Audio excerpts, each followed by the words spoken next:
Okay, the Sigma 30 f1.4 DC DN Contemporary for Sony E-mount. We have it here, ordered from B&H Photo, arrived today. Let's open her up and take a look in this unboxing. Okay, here we go. Here's the box. Rip off the top. Got some paperwork, your limited warranty stuff, some instructions. All right. What's there? Manuals. That's good to know. Some information. Stickers. Ooh, and here we have the box. And there we have the lens and the hood. Okay, we've got our hood and our lens here. Let's open it up. And there we go. There you've got your Sigma with the C there. You can focus in and take a look at that. And there's the lens and the rather large hood to go with it.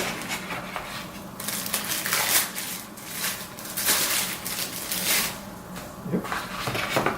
There's your hood.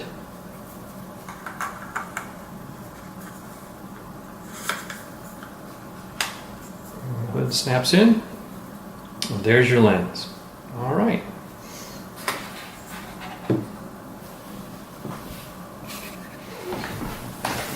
Alright, here we are with the Sigma 30. We've got it open. We've got a couple of other lenses to look at in comparison.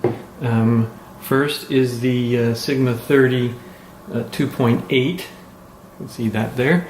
I have them all with the hoods on right now. See, backwards, reversed.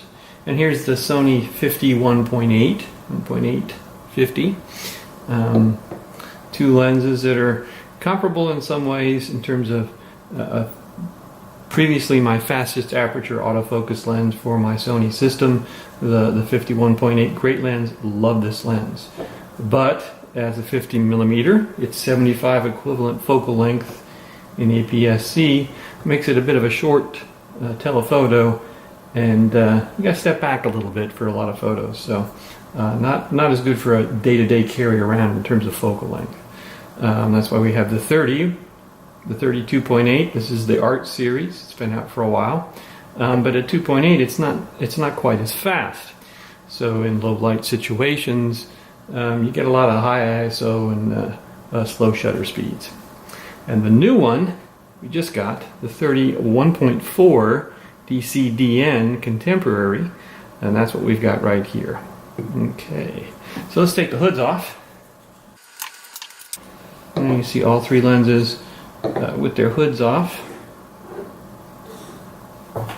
Should have done my lighting a little bit better here. The 50 is closer in size, but you can see that the 30 1.4 is bigger. It's got a rubber focusing ring here. It seems very nice. Nice construction to it. Sigma E-mount lens cap. Rear lens cap and the front lens cap, typical snap off, and there's the big 1.4 front element. Here we go. 52mm threads versus the 49 for this one, and I forget what the 32.8 is. That guy is 46mm, sort of an odd size for that in terms of filter threads. 49 is pretty much a standard for a lot of the Sony E-mount lenses. That's what the 50 has. So there you have it. There's the lenses. You can see the Sony's also nice large element, but you can see here the 31.4 has a bigger front element. It's very nice. Okay, very nice. Now we'll try and get some shots with this and see how it performs.